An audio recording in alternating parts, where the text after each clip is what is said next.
Dans le cadre de la Semaine de la culture scientifique, on vous présente la capsule M pour mathématiques et monitoring.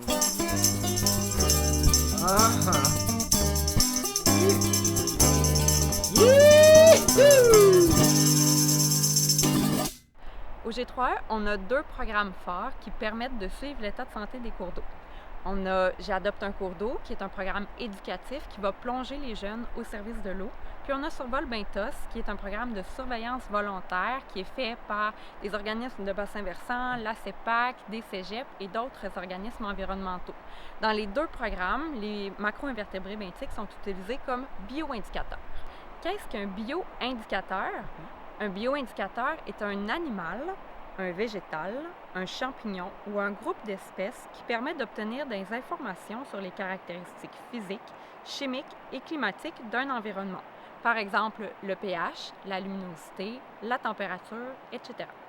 Grâce à une méthodologie éprouvée, c'est-à-dire des protocoles, et aux résultats obtenus, il est possible de calculer des indices de santé des cours d'eau spécifiques à chaque programme. C'est quoi un indice de santé des cours d'eau? Un indice est constitué d'une série de variables permettant d'identifier rapidement l'état de santé du cours d'eau à partir des données prises sur le terrain. Ils sont généralement exprimés sous la forme d'une valeur numérique unique qui synthétise les caractéristiques de toutes les espèces présentes dans un cours d'eau.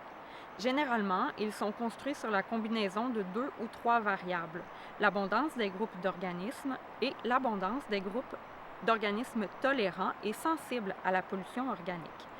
On parle d'espèces tolérantes lorsque des espèces peuvent survivre dans un milieu pollué et d'espèces sensibles lorsqu'elles ne peuvent survivre dans ce type de milieu.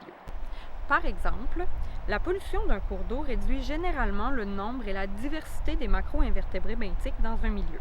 Généralement, dans un milieu pollué, on trouve un grand nombre d'organismes avec une petite diversité, tandis que dans un milieu sain, on trouve un nombre moyen d'organismes, mais avec une plus grande diversité d'espèces. Bien que des organismes sensibles et tolérants à la pollution puissent être trouvés dans des environnements sains, c'est l'absence de groupes sensibles qui indique un problème dans l'écosystème. Comment arrive-t-on à un indice d'état de santé des cours d'eau? Une série d'étapes doit être prise en compte.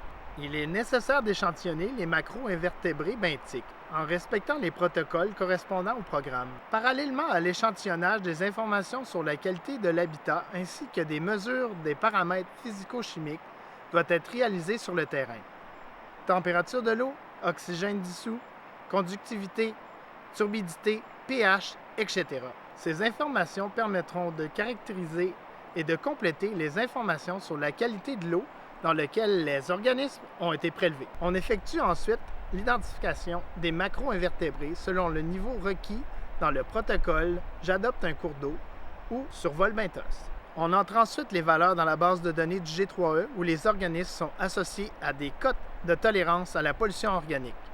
Une fois les données entrées dans la base de données, l'indice se calcule par lui-même selon la formule mathématique complexe. Enfin, les résultats apparaissent sur notre carte interactive. Les bioindicateurs, autant que les indices, peuvent donc être considérés comme un puissant moyen de communication, en plus d'être un outil d'évaluation environnementale.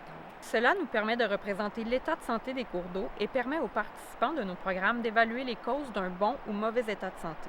Ils peuvent ensuite proposer des actions pour protéger leurs cours d'eau aux différents acteurs de leur territoire. Pour en savoir plus sur nos programmes, visitez notre site web.